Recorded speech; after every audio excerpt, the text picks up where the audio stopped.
Jubilee Hills bypoll ప్రచారం కొన్ని గంటల్లో ముగియనుంది. సాయంత్రం 5ంటికి రాజకీయ పార్టీల ప్రచారం బంద్ కానుంది. గెలిపే లక్ష్యంగా బరిలోకి దిగిన ప్రధాన పార్టీలు కాంగ్రెస్, బీఆర్ఎస్, బీజేపీ చివరి రోజు భారీ ర్యాలీలు, రోడ్ షోలకు ప్లాన్ చేసుకున్నాయి. ఎమ్మెల్యే మాగంటి గోపీనాథ్ అకాల మరణంతో ఈ ఉప ఎన్నిక అనివార్యమైంది. ఈ నెల 11న పోలింగ్ జరగనుండగా 14న ఓట్ల లెక్కింపు ఉంటుంది. 3,92,000 మంది ఓటర్లున్న ఈ హై ప్రొఫైల్ నియోజకవర్గంలో గెలుపు ప్రతిష్టాత్మకంగా మారడంతో అధికార పార్టీ కాంగ్రెస్, ప్రతిపక్ష పార్టీలైన బీఆర్ఎస్, బీజేపీ లీడర్లు జోరుగా ప్రచారం చేస్తున్నారు. ఇప్పుడు ప్రచార గడువు ముగియనుండటంతో చివరి అస్త్రంగా పోల్ మేనేజ్మెంట్ పై నాయకులు ఫోకస్ పెట్టారు. రైట్గా డీటెయిల్స్ వెంకట్ అందిస్తారు. చెప్పండి Venkat, last day bypoll campaign updates ఏంటి? మాధురి, మరికాసేపట్లో జూబ్లీహిల్స్ ఉప ఎన్నికకు సంబంధించిన ప్రచారం ముగియబోతుంది. దాదాపు 17-18 రోజుల పాటు జూబ్లీహిల్స్ ఉప ఎన్నిక ప్రచారం తారస్థాయిలో హోరాహోరీగా జరిగింది. అంటే 58 మంది అభ్యర్థులు బరిలో ఉన్నప్పటికీ, 58 మంది అభ్యర్థులు రంగంలో ఉన్నప్పటికీ ప్రధాన పోటీ 3 రాజకీయ పార్టీల మధ్య, ముగ్గురి మధ్య ప్రధాన పోటీ నెలకొంది. ఒకటి బీజేపీ, కాంగ్రెస్ అండ్ బీఆర్ఎస్. ఈ 3 రాజకీయ పార్టీలకు సంబంధించిన ముగ్గురు అభ్యర్థుల మధ్య ప్రధాన పోటీ నెలకొంది. 4,01,364 మంది ఓటర్లు ఉన్నారు. ఆ 4,01,000 ఓటర్లలో ఇప్పుడంతా కూడా మరికాసేపట్లో ప్రచారానికి తెరపడుతుంది. కాబట్టి ప్రలోభల ఎరా అనేది మొదలైంది. ఎంతమంది ఓటర్లని పోలింగ్ స్టేషన్కి రప్పించడమే ఆయా రాజకీయ పార్టీలు చాలా తీవ్ర స్థాయిలో కసరత్తు చేస్తున్నాయి. మరికాసేపట్లో ప్రచారం కూడా ముగియబోతున్న నేపథ్యంలో చివరి రోజు భారత రాష్ట్ర సమితి నేతలు అటు హరీష్, ఇటు కేటీఆర్, మెజార్టీ నేతలంతా కూడా ఇంకా రోడ్ షోలు నిర్వహిస్తున్నారు. మోతీనగర్లో ఒకరు, అదేవిధంగా కృష్ణానగర్లో ఇంకొకరు ఇలా నిర్వహిస్తున్నారు. ఇక కాంగ్రెస్ పార్టీ విషయానికి వస్తే రాష్ట్ర ముఖ్యమంత్రి రేవంత్ రెడ్డి 7 డివిజన్లు ఉంటే 7 డివిజన్లలో తన ప్రచార పర్వాన్ని ముగించారు. కొద్దిసేపటి క్రితం హైదరాబాద్ ప్రెస్ క్లబ్ ఆధ్వర్యంలో నిర్వహించిన మీట్ ది ప్రెస్ కార్యక్రమంలో కూడా జూబ్లీహిల్స్ ఉప ఎన్నిక ఓటర్లను ఉద్దేశించి రాష్ట్ర ముఖ్యమంత్రి మాట్లాడారు. జూబ్లీహిల్స్ ఎన్నిక కాంగ్రెస్ గెలవాల్సిన అవసరం ఉంది. ఎందుకంటే ఇంకొక 3 ఏళ్ళు పార్టీ అధికారంలోకి ఉంటుంది కాబట్టి, ప్రభుత్వం అధికారంలో ఉంటుంది కాబట్టి కావాల్సిన పనులు అక్కడ మేము మాత్రమే చేయగలము. మాకు సపోర్ట్ ఇస్తే మాకు కొంత అనుకూలంగా ఉంటుందని రాష్ట్ర ముఖ్యమంత్రి రేవంత్ రెడ్డి చెప్పే ప్రయత్నం చేసినారు. ఇది గతంలో కంటోన్మెంట్ సందర్భంగా కూడా, కంటోన్మెంట్ ఉప ఎన్నికల్లో కూడా కాంగ్రెస్ గెలిస్తే 5,000-6,000 కోట్ల అనుమతులు ఇచ్చినాము.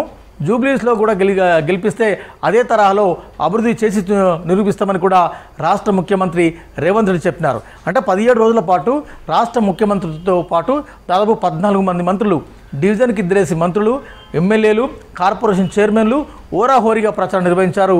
కాంగ్రెస్ పార్టీ నుంచి, బీఆర్ఎస్ నుంచి కేటీఆర్ చాలా సీరియస్గా అన్ని రోడ్ షోలు కంప్లీట్ చేస్తున్నారు. చివరి 2-3 రోజులు హరీష్ ప్రచార బాధ్యతలను తన మీద తీసుకున్నారు. అటు అభ్యర్థి, ఇటు కేటీఆర్, హరీష్ తీవ్ర స్థాయిలో ప్రచారం చేసినప్పటికీ కూడా ఈ ఎన్నికల్లో ప్రధానంగా చర్చకొచ్చే అంశం కేసీఆర్. అంటే కేసీఆర్ ప్రచారం లేకుండా జరుగుతున్న తొలి ఉప ఎన్నికగా చెప్పవచ్చు. ఎందుకంటే ఒక రాజకీయ పార్టీ ఉంటే, రాజకీయ పార్టీకి అధ్యక్షుడు ఉంటే కనీసం జూబ్లీహిల్స్ ఓటర్లని, కనీసం ఆ నియోజకవర్గ ఓటర్లను ఓటు వేయమని అప్పీల్ చేయాలి. కేసీఆర్ ఎక్కడ కూడా పిక్చర్లో ఈసారి ఎక్కడ కూడా కనిపించట్లేదు.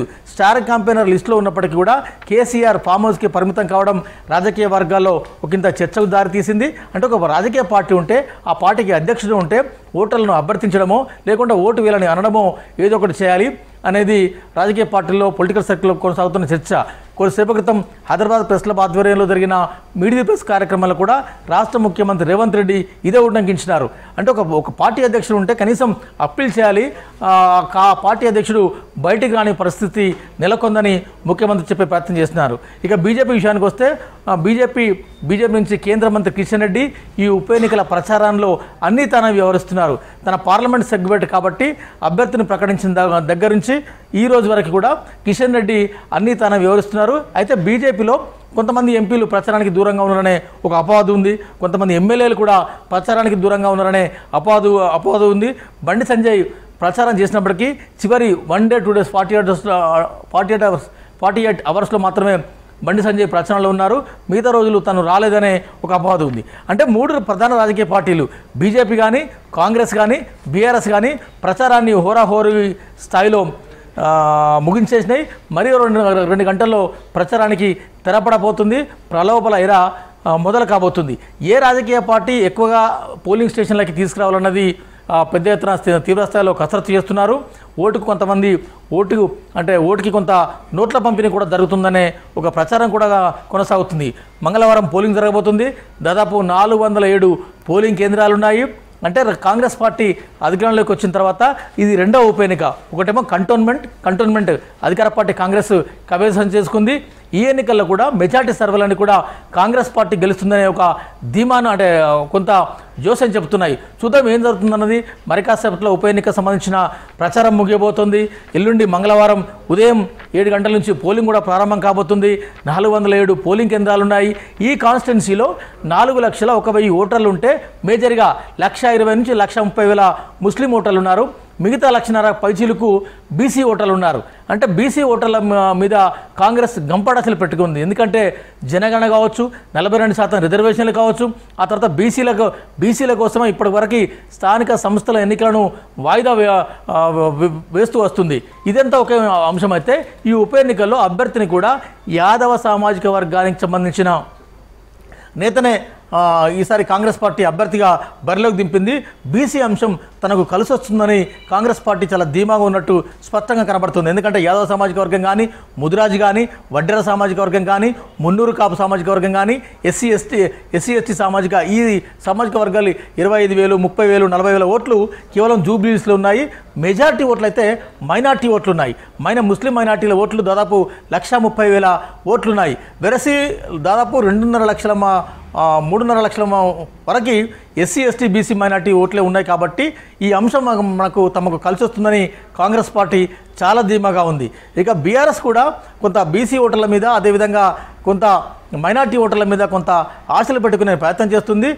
అంటే ముస్లిం మైనార్టీలు తమకు అనుకూలంగా వ్యవహరిస్తారనేది బీఆర్ఎస్ కొంత ధీమాగా ఉన్నట్టు కనబడుతుంది. ఇక బీజేపీ మాత్రం మైనార్టీ ఆశల మీద, మైనార్టీ ఓట్ల మీద ఆశలు గల్లంతు అని చెప్పాలి. మైనార్టీలు మాకు దూరం అయ్యారు కాబట్టి హిందూ పోలరైజేషన్ కోసం చివరి స్థాయి వరకు బండి సంజయ్ చాలా తారస్థాయిలో ప్రచారం చేస్తున్నారు. సరే చూద్దాం ఏం జరుగుతుందన్నది.